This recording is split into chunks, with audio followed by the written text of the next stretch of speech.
welcome back to a new video. It's now finally time for the anticipated, well, was anticipating the book haul that I have from Dallas. I talked a bit about it in my Dallas vlog. If you want to check that out, I'll leave it in the cards or the description box. But I ended up bringing home quite a number of books. This is the most books I've ever bought in one shopping trip. Like, I have never bought this much. Maximum of books I've bought in one go is probably like 3 or 4. I have 7 to show you. That is a lot for me. I know for other booktubers it's not. They have like 25, but 7 is so much for me.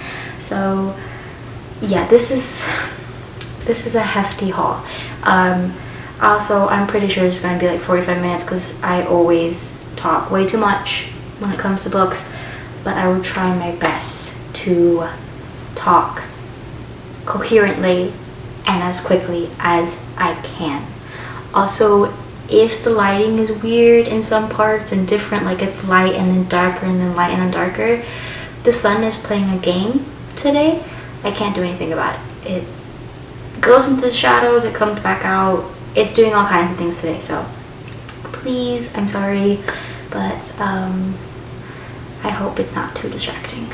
But these are the 7 books that I have to haul today. I'm so excited about every single one of them, so let's go ahead and get started. The first book is by the wonderful and the amazing, the magical Susanna Clarke. This is her most recent release. It's called The Wood at Midwinter. I believe this is actually like a short story that she had written for a radio episode that she did, and then they, I guess, turned it into a physical book, which is great. This is I like to call it like a fairy tale. I have actually already read this because it's only 49 pages. And it definitely reads like a fairy tale. It also reminds me of Over the Garden Wall. It's about this 19-year-old girl who lives in like the olden days of England, maybe somewhere in Europe, and she is very unusual because she can talk to animals and trees, similar to Snow White. And one day she ends up getting lost in a forest because she chases after a fox and a blackbird. So yeah, very fable-like, very fairy tale. This was a great book, like great mini book, and it's so beautiful, and I just adore Susanna Clarke. So I'm so happy I found this randomly. I wasn't even looking for it. Next, this book I am so excited for. It was on my TBR, but I wasn't like actively looking for it on the shelves, and then I came across it when I was in Dallas. Oh, I'm so excited. It's Ultramarine by Mariette Navarro. This is translated by Eve Hill Agnes. First of all, let's appreciate the hauntingly beautiful cover. I just love it. I love a good cover, and this is such a beautiful color, and I think it goes very well with what the book is about, which is about a female captain who is in charge of a ship, and her crew is made up of 20 men. And one day she allows them to take a break and go swimming in the ocean, but when they come back, her 20 men turn into 21. I don't know what that means. Like, there's a new person, but where did that person come from? And you know, like, there's just so many questions that this brings up, and that makes me so excited. It talks about like a tussle between reality and fiction, kind of going into the psyche of the female captain. So I'm so excited. I'm so excited. This is right up my alley, and this is actually the next book that I'm going to read right after I finish the book that I'm currently reading. And I'm so excited. I love when I find a book and like it just sounds like everything I want in a novel. But yeah, okay, I'm gonna say the word excited probably more than 100 times in this video, so just to let you know.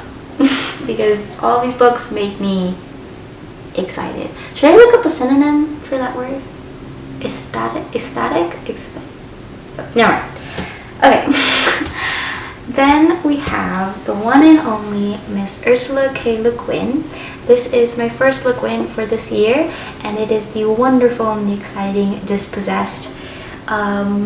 Last year, I'm pretty sure it was last year, I read The Left Hand of Darkness, and unfortunately I did not like the book, which actually deterred me from reading any of her other novels for a while, because I was just so disappointed in myself that I didn't like that book, because I love her writing and I think she's such a fascinating person as well, so I just want to love every novel of hers. Realistically, that's not gonna happen, but yeah, I was so disappointed because I've heard so many great things about The Left Hand of Darkness, but it just wasn't for me. But I have to keep going. I can't let my fear of not liking one of her books again stop me from reading her bibliography. So I picked up The Dispossessed, which is another book in her Hainish cycle. Her Hainish cycle is a series of novels, of sci-fi novels that she's written that take place on different planets, but all within the same universe. So they're all technically standalones, but they do kind of have small connections. They're not, you know, you don't need to read them in a certain order. You don't have to read, you know, all of them to really understand one book, but they are all a part of the same series in the same universe, and they do kind of mention each other here and there. So this is a part of the Hainish series. This takes place on 2 different planets from what I've gathered.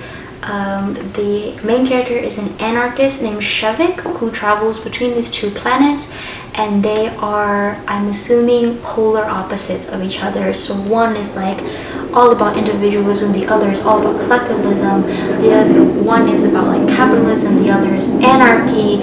So just exploring the dichotomy of these 2 planets. And I'm so excited because one thing Le Guin is incredible at is just exploring themes of capitalism and social, like anything to do with like the social, about society basically. Sorry, I'm tripping over my words. And she just does it so well, and I love it every time I'm reading it because I feel like she's just so insightful and respectful to the themes that she's exploring. So I'm so excited to read The Dispossessed. This is also one of her more like popular, well-loved, well-known novels, so I'm really hoping that I end up liking this one and it's not another Left Hand of Darkness for me. But yeah, I have high hopes for this book. I'm like scared, I'm like kind of shaking right now. But I hope that I end up really loving this book. Next we have Noble Daddy's Children. This is written by Arno Schmidt and translated by John E. Woods. I actually picked up a lot of translated novels, not on purpose. I think most of these have been translated except for maybe 2 or 3. I don't know what language this was originally in, but it is a trilogy of novels. So this is a short story collection. The first story is about a government worker who is trying to escape the war, which is World War II during the Nazi regime, and he becomes obsessed with the exploits of a deserter from the Napoleon Wars. And then the second novel is about a writer who joins this like band of survivors post-war, and then the final novel takes place in the future, like post-apocalyptic future, where the main character may be the last man on Earth. Very interesting ideas for short stories. I really feel confident about this purchase. Like, I think out of all the books that I've got, Ultramarine and this novel are the two that I'm most excited about, because this is not traditionally a novel I would gravitate towards. Like, this is definitely out of my circle. One, because I don't like short story collections. Actually, I have never ever finished a short story collection. Something about like the fact that it's not one continuous story, for some reason my brain cannot work with and doesn't enjoy, so I've never finished one. And I don't know, like, there's just something about multiple stories that I have to get through that my brain is just like becomes exhausted. And then secondly, I don't really tend to read historical fiction. I'm not a fan of historical fiction, but this is historical fiction. So it's two things that I do not usually read, but every year I kind of want to branch out. I've been feeling like I want to grow as a reader and branch out and try genres that I didn't like in the past, or try new styles of books, new genres of books. So this is why I decided to pick up Noble Daddy's Children, even though it's very different for me, but it's an exciting different, and I am like very happy to have this, and I'm really hoping that I like this book. Obviously hoping that I like all these books, but also like something about the summaries or the plots of these three short stories is very intriguing for me, especially the last one that takes place in like a post-apocalyptic world. And I do think that like setting the other stories in Germany during World War II is a very interesting setting to have a story in, and definitely not a setting that I have read a lot of books in. Next we have Benjamin. This is The Maniac, written by Benjamin Labatut. I'm actually pretty sure I just butchered his last name, I'm so sorry. But this is my first novel of his, and I'm very excited because I've heard great things about him as a writer, and I'm excited to explore his work. This is a fictional story about a real person named John von Neumann. He was a Hungarian polymath who helped with the advancement of technology. It says that he invented game theory, made the first programmable computer, and pioneered AI. So did a lot of incredible things, and what this book is about says tracing the impact of his singular legacy on the dreams and nightmares of the 20th century in the nascent age of AI. So I feel like this is a very good book to read during this period of the world, and definitely like I think I'm gonna get scared because I think I'm like obviously it's talking about like AI, and with the rise of AI now, it's gonna scare me a bit, but I'm excited. Again, I want to explore more out of, beyond the genres that I'm more comfortable with, and this is another book that is out of my little book world, my little corner, because I don't usually read things about like technology. But again, like I said, like I feel like it's great timing to read this book, and I feel like I trust this author to keep me interested, because I have heard great things about his writing. The last two books that I have, oh, the sun went away, so now it's just super dark. I'm so sorry. But I was saying, the last two books that I have here are pretty thick. Actually, a lot of the books that I got are pretty chunky. One of them is called The Possessed, another translated novel. This is, okay, I'm sorry, I don't know how to pronounce this author's name, but I'm just gonna put it on the screen, and that's what that says. He is a Polish author, and it is translated by Antonio Lloyd-Jones. So this is, I'm just going to read the back because it's kind of silly, the plot. It says, The Possessed is about a young tennis coach who travels to the heart of the Polish countryside to train Maya, a beautiful and promising player whose family has fallen upon difficult times. Yet as Maya and the young man are alternately drawn to and repulsed by the other, they find themselves embroiled in the fantastic happenings taking place at the dilapidated castle nearby, where a mad prince haunts the halls and bewitched towels, famous clairvoyants, and uncanny doubles conspire to determine the fate of the lovers. There's a lot going on in this book, I think. A lot of gothic things, fun things, and romance. It says, one of the reviews says this is a harrowing and hilarious pastiche of the gothic novel. So it seems like it's gonna be very funny, like a dark humor, and very lively, which I think is what I need and what I'm looking for. It's definitely the reason why I decided to buy it, because I feel like I haven't read like a fun book in a while, since probably The Master and Margarita, and this reminded me. I feel like they may have similar tones, so that's the reason why I picked up this book. Also, I think that this cover is gorgeous. Almost all the books I got have like phenomenal covers, so Dallas bookstores have great editions. But yeah, I'm so excited to read about ghosts and to read about enemies to lovers, it sounds like. And yeah, I'm excited.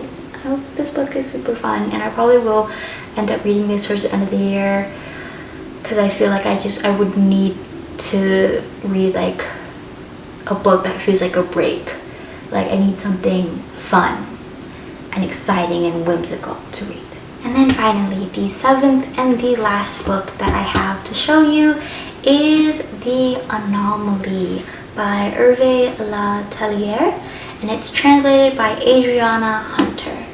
So, I will first tell you a fun fact about me. If you know me in real life, you're probably like, oh my god, she's gonna talk about it again. My favorite TV show is Lost. It's my all-time favorite TV show. It will always be my all-time favorite TV show. And it is now so deeply embedded into my brain and my DNA that any time a plane is mentioned, anytime I see a plane, anything to do with planes, my immediate first thought will be about Lost. It's like the connection just happens, like involuntarily, like second nature. I can't stop it. So when I saw this book and I read the first line, which says, in their own way, the passengers of Air France 006 were all living double lives when they boarded the Paris to New York flight, I immediately put it in my hands, because I was like, that is Lost. That is pretty similar to Lost.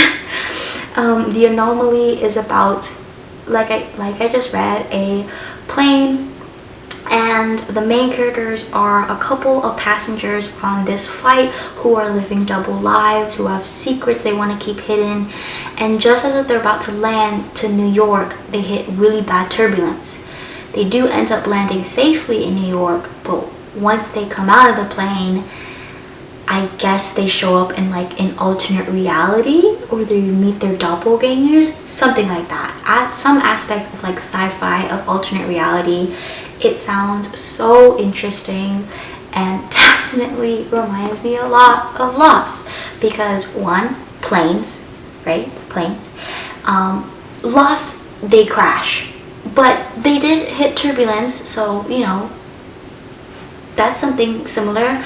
And also alternate reality, which if you've seen Lost in the later seasons when they do the sideways plot, like what is it called again? You know what I mean. If you know, you know. But yeah, this reminds me so much of Lost. So yes, I became 55% more interested in this novel once I made the connection between this book and Lost. But also just on its own, it sounds very, very interesting, and I can't wait to sit down and read a really good sci-fi novel. Those are all of the 7 books that I have for my little haul. I hope that this wasn't too long, and I hope that you enjoy watching this. Yeah, and I will see you in my next video.